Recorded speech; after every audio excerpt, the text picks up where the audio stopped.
Hong Kong. It's a little island with big sway, a unique cultural, political, and economic mix that means many different things to many different people. For tourists, it's an accessible dose of China with the full range of Western comforts. For the financial sector, Hong Kong is a hub for Asia and the gateway to mainland China. And for visitors from that mainland, Hong Kong is a shopping paradise. With duty-free discounts and access to items unavailable on mainland China, Hong Kong's shopping districts are a playground for the wealthy Chinese with money to throw around. Steady influxes of mainland tourists have driven retail growth on the island for nearly a decade. Since July of this year, growth rates for the industry have come in between 4 and 9.4% each month. That shows a continually growing market for goods, but it does little to compensate for a problem that retailers all over Hong Kong are facing: skyrocketing rental prices for prime real estate space. A report this year by Cushman Wakefield Realtors showed that Causeway Bay's commercial real estate prices for June were up 35% over 2011 levels. Average annual rental prices had skyrocketed to $2,630 per square foot, surpassing those on New York's Fifth Avenue to become the most expensive piece of commercial real estate in the world.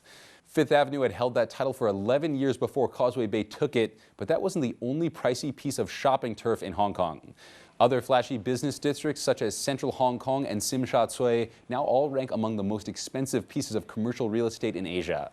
Part of these rising prices has been driven by data showing a rising tide of mainland tourists who presumably come to Hong Kong to shop till they drop. Information from the Hong Kong Tourism Board showed that during the first 3 quarters, the number of mainland visitors to Hong Kong grew by 31% year on year. That influx translated into a 90% increase in total consumption, reaching $17.8 billion during the first 3 quarters.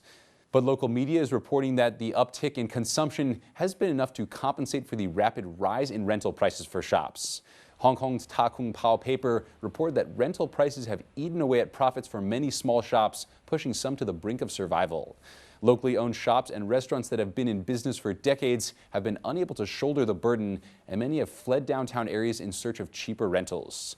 Carolyn Mock, chairman of the Hong Kong Retail Management Association, told the paper that prices on Causeway Bay have reached, quote, unreasonable levels and transformed the area. Though locals haven't seen revenues rise as fast as rentals, international brand names and retail giants have been able to suck enough cash out of mainland tourists to turn a profit.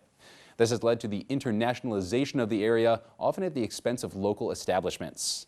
Don't go away, because when we come back, we'll look at the pressures on retailers along the most expensive shopping street in the world. Stay tuned.